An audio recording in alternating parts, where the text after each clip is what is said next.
188쪽 제2차 세계대전입니다. 2차 세계대전은 일본이 2차 세계대전에 참전을 했기 때문에 여기를 조금 보도록 하겠습니다. 1929년 대공황이 발생합니다. 1차 대전 이후에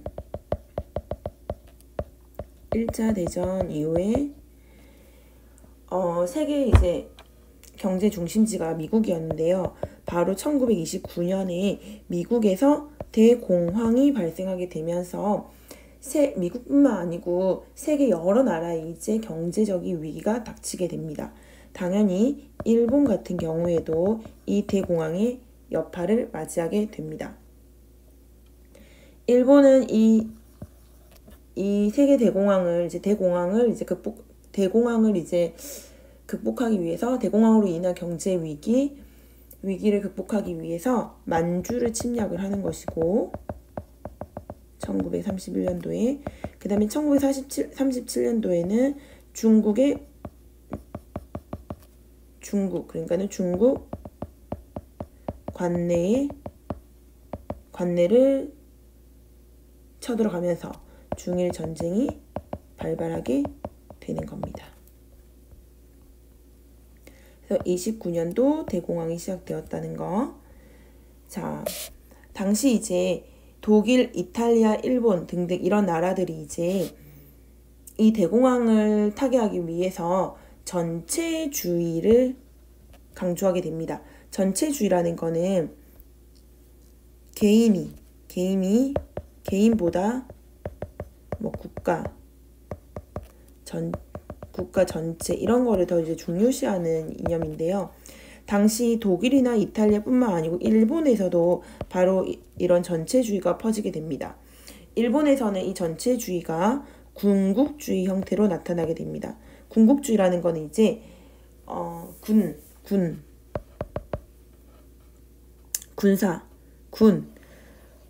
굉장히, 그러니까 쉽게 말하면 뭐라 해야 될까, 그렇지. 침략 전쟁을 통해서 이 대공황을 극복하려고 했고, 우리 일본이 이 경제 대공황을 극복하기 위해서는 우리가 만주를 침략을 하고 중국까지 침략을 해야 된다는 거지. 그러기 위해서 우리 일본이 전체적으로 일본이 다 이렇게 뭉쳐야 된다는 거죠. 그러니까는 우리 일본을 위해서, 우리 국가, 일본이라는 국가를 위해서 우리는 이 침략 전쟁을 해야 된다는 거죠. 그래서 전체주의 형태가 군국주의로 나타나게 됩니다. 다음 페이지 보시면, 자, 일본은 대공황에 따른 경제 위기에서 벗어나기 위해서 1931년 만주사변을 일으켰다는 거 꼭 기억해야 되고요. 그 다음에 만주를 점령한 이후에는 일본의 꼭두각시 국가인 만주국을 세우게 됩니다. 만주국을 세우게 되었다. 그리고 1937년에는 중국 본토를 이제 쳐들어가게 되는데, 자, 우리나라가 여기 이렇게 있고, 저기 만주가 이렇게 있죠.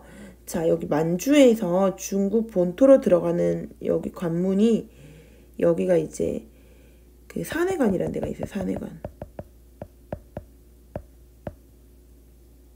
산해관이라는 데가 있는데, 이 산해관을 넘어야 중국 본토로 들어가기 때문에 여기를 중국 관내 지역이라고도 하거든요.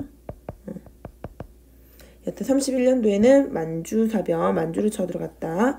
그 다음에 37년에는 중국 관내, 그러니까는 중국 관내를 쳐들어가서 중일 전쟁이 일어나게 된 거지요.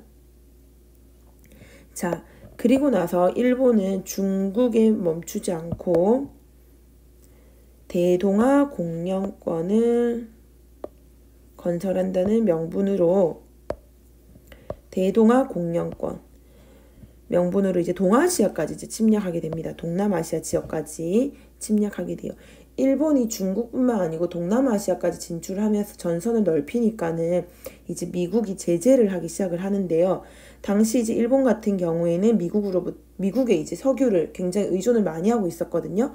그래서 이제 미국이 일본으로 석유 수출을 중단을 하고 그다음에 뭐 미국 내에 있는 일본인 자산을 다 동결시킨다든지 그렇게 하거든요. 그렇게 하니까는 이제 일본이 또 이제 미국을 직접적으로 공격을 하게 됩니다. 즉 미국을 침략하는 거죠. 미국을 상대로 해서 이제 전쟁을 하게 되는 거예요. 태평양에 이제 하와이 섬에 있는 하와이의 진주만을 일본이 공격하게 되면서 1941년 태평양 전쟁이 일어나게 됩니다. 그러니까는 일본의 침략 전쟁은 1931년 만주사변, 1937년 중일 전쟁, 1941년 태평양 전쟁 이렇게 됩니다. 자, 결국 이제 그러니까 2차 대전은 유럽 전선이 있는 것이고 여기 이제 태평양 여기 이제 전선이 이렇게 생긴 거예요. 자, 결국 일본이 이 2차 대전을 이제 끝을 내게 되는 거는 미국이 일본에 이제 원자폭탄을 이제 투하를 했고요. 투하를 하고 그 다음에 소련이 이제 일본에 또 선전포고를 하게 되면서 일본은 무조건 항복을 하게 되고 우리도 1945년에 일본의 항복에 따라가지고 일본의 식민지였던 우리나라도 광복을 맞이하게 됩니다. 190페이지 전시동원체제와 병참기지화 정책입니다. 일본이 1931년 만주사변, 1937년 중일전쟁을 일으키게 되잖아요. 자, 일본이 이제 전쟁을 하면서 식민지였던 우리나라는 이제 전쟁에 필요한 군수물자를 공급하는 기지로 만들고자 합니다. 즉, 한반도를 침략 전쟁에 필요한 군수물자를 공급하는 병참기지로 만들고자 합니다. 그러면서 우리나라에 이제 북부 지방을 중심으로 해가지고 우리나라 이제 군수산업 위주로 산업을 많이 개발하게 됩니다. 원래 일본이 1930년대 들어가지고 우리나라 이제 여러 중화학공업 이런 거를 이제 광업 분야 뭐 이런 부분에서 있어가지고 공업화를 막 진행을 하게 되거든요.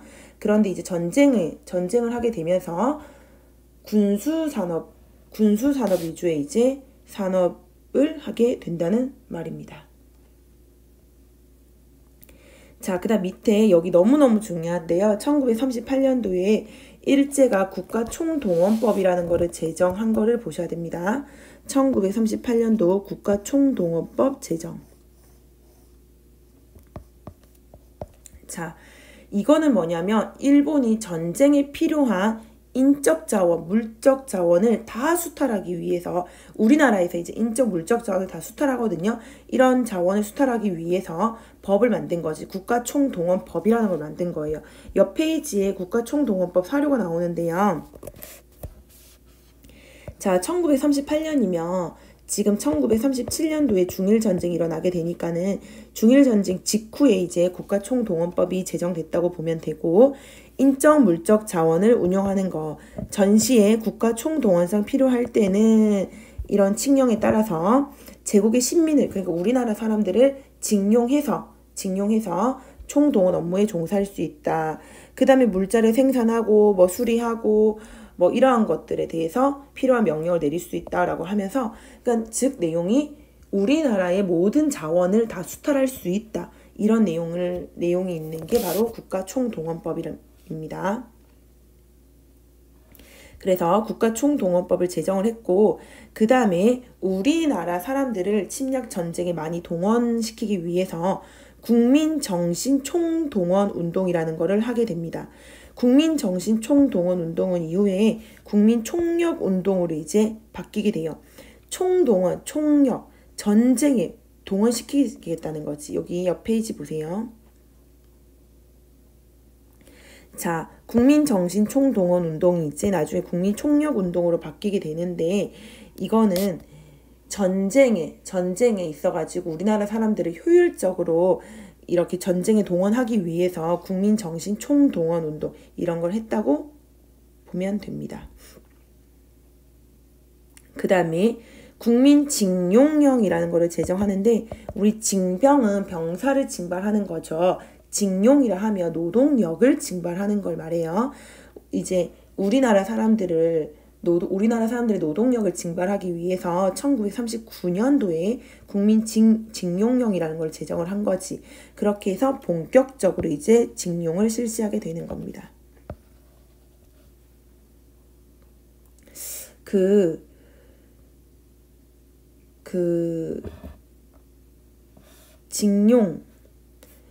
징용령 그러니까는 전쟁을 할 때는 직접 나가서 싸우는 병사뿐만 아니고 이제 후방에서 전쟁 물자도 많이 만들어야 되고 전쟁 물자를 만들기 위해서는 뭐 원료도가 많이 필요하니까는 광업, 광산 이런 것도 막 해야 되고 그치.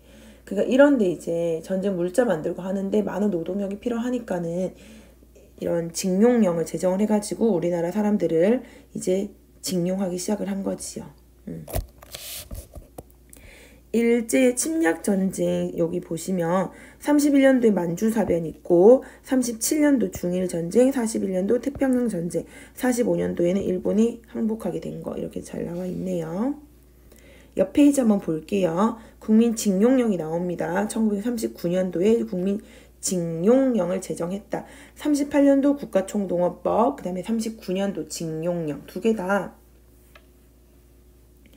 두 개 다 37년도 그러니까는 중일전쟁 이후에 제정이 되었다는 거. 그 다음에 나중에 국민징용령이 이제 또 전쟁 막바지에 가면 개정이 된다는 거. 이거 나중에 본문에 또 나올 거예요. 자, 여기 한번 볼게요. 일제는 국민정신총동원운동과 국민총력운동이라는 걸 전개를 해서 우리 한국인들을 수탈하고자 했다는 거지. 그래서 여러분 이제 국민총력운동 같은 경우에는 전쟁에 참여하는 거를 굉장히 미화시키게 되거든요. 그래서 전쟁에 참여하는 거를 독려해가지고 더 많은 사람들이 이제 전쟁에 참여해서 희생당하게 되었다는 거지요. 그 다음에 애국반이라고 나오는데 애국반이라는 건 이제 본문에 다시 보시면 여기 애국반은 이제 한 10가구 정도를 기준으로 해가지고 애국반이라는 걸 조직을 해요. 애국반을 조직을 해가지고 그러니까 말단 기구야. 가구를 이렇게 10가구를 이렇게 묶어서 애국반이라는 걸 만들었잖아요. 가장 말단 기구로 이렇게 애국반이라는 걸 조직을 해가지고 이 한국인들을 감시하고 우리 한국인들을 이제 수탈한 거지요. 나중에 이승만 정부 때 국민반이라는 걸 또 만든다고 했잖아요. 국민반은 이제 애국반하고 비슷한 거예요. 일제시대 때 일제가 우리나라 사람들을 수탈하고 감시하고 하기 위해서 이제 10가구로 가구 단위로 애국반을 만든 것처럼 이승만 정부 때는 이제 반공 체제를 강화하고 국가의 당시 이승만 정부의 정부 정책 같은 거를 강화하기 위해서 홍보하기 위해서 10가구 내지 또 한 20가구 정도 해가지고 국민반이라는 걸 만들게 된 거죠. 다음 페이지 민족 말살 정책 보도록 하겠습니다. 우리나라 그러니까 한국인들의 민족성을 이제 말살하기 위한 정책을 왜 했겠어요? 전쟁에 참여시키기 위해서 하겠지요. 우리는 한국인인데 왜 우리가 일본을 위해서 전쟁에 나가야 돼? 전쟁에 동원돼야 돼. 그치? 그러니까는 이 한국인임을 민족성을 말살시키는 거예요. 너네는 한국인이 아니다. 너네는 우리와 똑같은 일본인이다. 그러니까 너네도 전쟁에 나가야 된다. 일본을 위해서. 이런 식인 거죠. 자, 침략 전쟁이 확대가 되면서 그러니까 만주에서 중일 전쟁으로 또 태평양 전쟁으로 침략 전쟁이 확대되면서 한국인의 민족 의식을 말살해서 침략 전쟁에 본격적으로 동원하고자 한 거지요. 이때 이제 내세웠던 논리가 내선일체와 일선동조론이에요. 내선일체는 내지와 조선이 같다는 거죠. 내지라고 하면 일본을 말해요. 일본. 그래서 일본과 조선은 하나라고 하고 일선 동조로 일본과 조선의 동조 조상이 같다라고 하면서 우리 사람들 우리 한국인을 일본인으로 만들고자 했지. 이게 바로 민족 말살 정책입니다. 민족 말살 정책의 내용을 보면 일단 황국신민서사라는 거를 암송케 합니다. 황국신민 그러니까 우리는 일본의 천황의 신민이다. 우리는 그래서 일본 천황을 위해서 일본을 위해서 충성은 다할 거다. 뭐 이런 내용이 있는 황국신민서사라는 거를 외우게 합니다. 여기 황국신민서사 아동용 이렇게 나와 있어요. 읽어보세요. 그 다음에 매일 아침 이제 일본을 향해서 일본의 천황이 있는 일본의 일왕이 있는 이제 성을 향해서 허리 숙여 절하도록 궁성요배를 하도록 했고요. 그 다음에 일본에는 이제 일본의 조상신을 전통신을 이제 모시기 위해서 일본은 마을마다 신사라는 게 있단 말이야. 우리나라에도 이제 이 신사를 만들어 가지고 신사를 세우고 이 신사에 참배할 것을 또 강요를 한 거지요.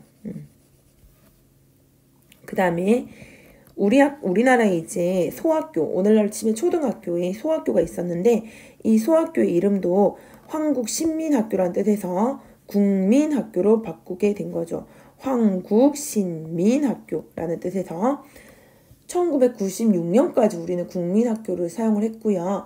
97년도부터 이제 국민학교의 명칭이 초등학교로 바뀌게 된 거죠. 일제히 잔재였죠.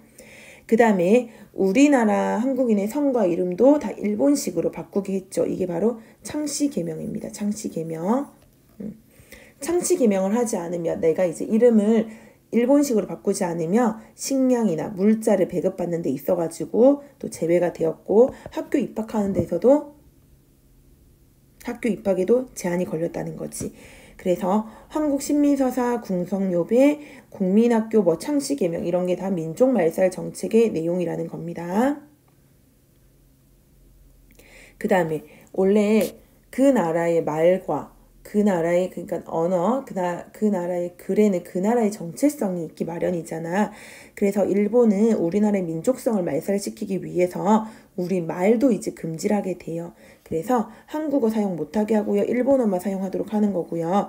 그 다음에 학교에서 조선어예요. 우리나라 말을 그러니까는 국어를 하면 당시 일제시대 때는 국어를 하면 이제 일본어를 말하는 거겠지. 그래서 조선어라는 이제 과목, 우리나라 말을 배우는 과목을 폐지를 하게 되고 한글 신문도 이제 다 폐간을 합니다. 그 다음에 당시 이제 우리말을 연구하는 단체가 있었어. 그러니까 조선어 학회라는 단체가 있었거든요. 조선어 학회에서 당시 우리말 큰 사전을 만드는 작업을 하고 있었거든요. 그런데 이게 큰 사전 만드는 게 당시 이제 국가의 치안을, 그러니까 국가를 위협케 한다. 국가 치안법을 이제 위반한다라는 명목으로 조선어 학회, 우리 말을 이제 연구하는 조선어 학회를 해산하게 된다는 거지. 그러니까는 우리 민족성을 말살시키기 위해서 결국 조선어 학회를 해산을 한 거지. 근데 이제 조선어 학회를 해산할 때 우리말 큰 사전 편찬 준비 이거를 이제 꼬투리 잡아가지고 조선어 학회를 해산하게 됐다. 우리는 이거를 조선어 학회 사건이라고 합니다. 조선어 학회 사건. 그 다음에 조선어 학회가 이제 일제시대 때 우리 말을 연구하는 단체였잖아요. 일제시대 전에 1910년 전에 우리 말을 또 연구하는 단체, 우리 글을 연구하는 단체가 있었거든요. 그게 이제 국문연구소라는 거지. 국문연구소. 이거는 구한 말에 우리 말을 연구하는 단체였고 일제시대 때 되면 이제 이 국문연구소를 계승한 조선어 학회가 있는 것이고 조선어 학회 사건으로 인해서 조선어 학회가 이제 해산을 당하게 되는 거지. 옆에 보시면 내선 일체가 나오지. 조선인과 일본과 조선인은 하나다. 그래서 우리 모두 뭐 일체되지 않으면 안 됩니다. 막 이런 게 나오고 그 다음에 신사참배하는 모습 일본의 조상신이나 일본의 뭐 당시 뭐 침략 전쟁의 전사자들을 모셔놓은 신사에 우리가 이렇게 참배하도록 했고 그 다음에 여기 창씨개명의 내용이 나오고 궁성요배를 합시다라는 전단지. 그러니까는 일본 국왕이 있는 곳을 향해서 이제 절을 하는 거지. 매일 아침 인사를 하는 거지. 94페이지 194페이지 징병과 징용 볼게요. 징병은 병사를 징발하는 것이고 징용은 노동력을 징발하는 겁니다. 당시 이제 우리나라 사람들을 강제로 끌고 가서 침략 전쟁에 동원하게 되는데, 자, 우리나라 청년을 이제 강제적으로 동원시키기 위해서 38년도에 지원병제를 실시를 합니다. 그리고 43년도에는 학도 지원병제, 그 다음에 44년도에는 징병제를 실시하는데, 우리가 어감상 지원병이라고 하면 뭔가 자발성이 있는 것처럼 보이지만은 지원병이든 학도 지원병이든 징병제든 다 강제적인 거겠지요. 처음에는 지원병제, 그리고 이제 43년도에는 학생들을 중심으로 해서 학생들을 이제 강제적으로 이제 끌고 갔었고, 학도 지원병제.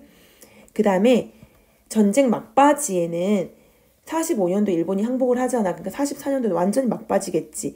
이때는 이제 정말 강제적으로 많은 한국인 청년을 징병을 하게 됩니다. 징병제입니다. 그래서 옆에 보시면 이걸 이렇게 볼 수 있어. 38년도에 지원병제가 실시됐는데, 이거는 중일전쟁이 발발하고 나서. 중일전쟁이 1937년이니까는 37년이죠. 지원병제는 38년도에 실시되거든요. 그러니까 중일전쟁 이후에. 그리고 1938년도에 또 뭐 있었어요? 국가총동원법 이런 거 있었죠. 자, 그 다음에 국민징용령이 이제 39년도에 실시가 되었고, 우리 앞에서 봤습니다.